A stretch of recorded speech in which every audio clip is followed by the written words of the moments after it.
और हमारे सहयोगी नरेश शर्मा हमारे साथ जुड़ गए हैं। नरेश, क्या तस्वीरें हैं, किस किस के पहुंचने का सिलसिला लगातार जारी? कांग्रेस का जो स्वभाव है, कांग्रेस के जो लड़ने का तरीका है प्रताप जी, उसी के जरिए आप लोग जो है अपनी देखिए, कुछ ही देर में जो कांग्रेस का मौन व्रत है वो सिविल लाइन फाटक पे शुरू होगा। हालांकि कांग्रेस के कार्यकर्ताओं नेताओं के पहुंचने का सिलसिला शुरू हो चुका है।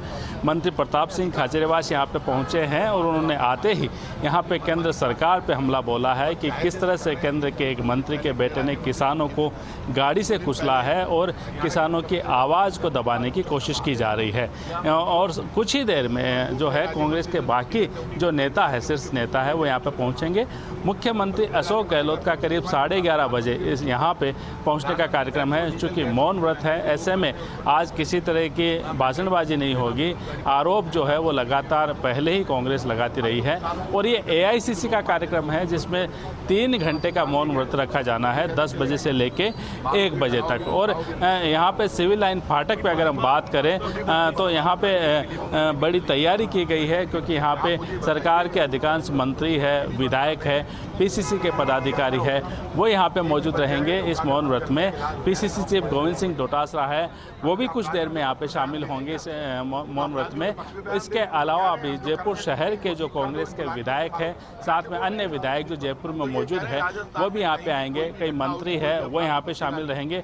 अगर आपको एक बार दिखाना चाहे हम तो आप देख सकते हैं कि कई जो पदाधिकारी है वो यहाँ पे पहुँचे हैं और ये यहाँ पे ये जो मंच सा लगाया गया है, सड़क पे ही जो मंच जो लगाया गया है, ये गद्दे लगाए गए हैं। यहाँ पे मुख्यमंत्री अशोक गहलोत है वो बैठेंगे। PCC के पदाधिकारी राम सिंह कस्वा वगैरह वो यहाँ पे हैं, ललित सोनवाल है वो यहाँ पे हैं। तो यहाँ पे तैयारियाँ है वो पूरी कर ली जा चुकी है। लेकिन जो बड़े नेताओं के पहुँचने का सिलसिला कुछ देर में यहाँ पे शुरू होगा। जैसे मैंने कहा कि सबसे पहले मंत्री जो प्रताप सिंह खाचरियावास है वो यहाँ पे आए हैं, उन्होंने मीडिया से बात की है। प्रताप जी हमारे साथ मौजूद, उनसे बात करते हैं। प्रताप जी, लगातार लखीमपुर मामले को लेके कांग्रेस आक्रामक रही है। हालांकि जिस मंत्री के बेटे की बात आप करें, गिरफ्तार हो चुका है, इसके बाद कांग्रेस की क्या मांगे हो? कांग्रेस की सीधी सीधी मांग है, प्रधानमंत्री को देश से माफ़ी मांगनी चाहिए, गृह राज्य मंत्री को इस्तीफा देना चाहिए, किसान बिल वापस होने चाहिए। प्रधानमंत्री का एक शब्द नहीं बोलना क्या साबित करता है? एक शब्द बोले क्या प्रधानमंत्री? प्रधानमंत्री जी ने अभी तक एक शब्द नहीं बोला। तो प्रधानमंत्री जी एक शब्द बोलना नहीं चाहते, माफ़ी मांगना नहीं चाहते, बीजेपी चुप बैठी है। इसका मतलब बीजेपी कुचलने की जो राजनीति कर रही है, किसानों को गाड़ी के नीचे कुचल कर जो ये मार रहे हैं उसको सही मानती है। और यदि सही नहीं मानती तो माफ़ी तो मांगती बीजेपी कम से कम। तो बीजेपी जिस तरह का व्यवहार पूरे देश में किसानों के साथ और जनता के साथ कर रही है उसको स्वीकार नहीं किया जा सकता। मुकाबला तो ज़बरदस्त होगा और बीजेपी ये समझे कि लाठी गोली के दम पर और प्रशासन के दम पर देश में शासन कर लेगी। देश में शासन विश्वास से किया जाता है। पहले तो आप मार रहे थे महंगाई से, पेट्रोल डीजल गैस सिलेंडर इतना महंगा कर दिया कि लोग सुसाइड करने को तैयार हैं। बेरोजगारी से नौजवान आत्महत्या कर ही रहा है। तो अब आप तो कुचल कर मारने लग गए, तो ये कैसे बर्दाश्त किया जा सकता है? प्रताप जी, आंदोलन तब तक चलेगा जब तक केंद्रीय गृह राज्य मंत्री का इस्तीफा नहीं हो चुका। आंदोलन लगातार जारी है, हमारा केंद्रीय नेतृत्व लड़ रहा है। खुद प्रियंका गांधी धरने पर है। आज अभी मुख्यमंत्री अशोक गहलोत जी और तमाम प्रदेश कांग्रेस के लोग, विधायक, मंत्री सारे धरना देंगे, यहाँ पर मौन व्रत रखेंगे 1 बजे तक। तो ये हमारा धरना प्रदर्शन आंदोलन तब तक जारी रहेगा जब तक केंद्र सरकार को सबक नहीं सिखा देते। लेकिन एक और बात है कि आप लखीमपुर की बात करते हैं, लेकिन विपक्ष है वो हनुमानगढ़ की बात करता है। हनुमानगढ़ में घटना घटी तो एक भी बच जाएगा कि अपराधियों को गिरफ्तार कर लिया, फांसी पे चढ़ाएंगे, जेल भेजेंगे, जो भी काम करना वो सब करेंगे, छोड़ देंगे क्या किसी को?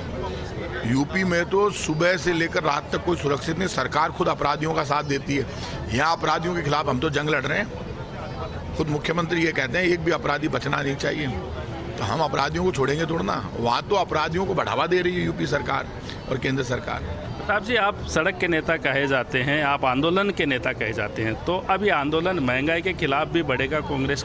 देखिए, अभी उपचुनाव है 2, मैं खुद उदयपुर का प्रभारी हूँ, अभी वहाँ जिम्मेदारी ज़्यादा है। मैं कल वापस चला जाऊँगा, लेकिन ये तय है कि पूरे प्रदेश में हम तो जब से सत्ता में आए तब से केंद्र सरकार के जुल्म के खिलाफ, केंद्र सरकार के अन्याय के खिलाफ लड़ ही रहे हैं और वो लड़ाई लगातार जारी रहेगी। बिल्कुल, लड़ाई है वो लगातार जारी रहेगी। मंत्री प्रताप सिंह खाचरियावास ने अपने इरादे हैं वो जाहिर कर दिए हैं कि उपचुनाव के बाद जब वो वापस जयपुर लौटेंगे तो फिर से इस तरह के आंदोलन जो उनकी पहले से एक ये माने जाते हैं आंदोलन के माहिर नेता कहे जाते हैं प्रताप सिंह खाचरियावास, उनका कहना है कि जयपुर लौट के फिर वो आंदोलन महंगाई के खिलाफ करेंगे, केंद्र सरकार के खिलाफ करेंगे।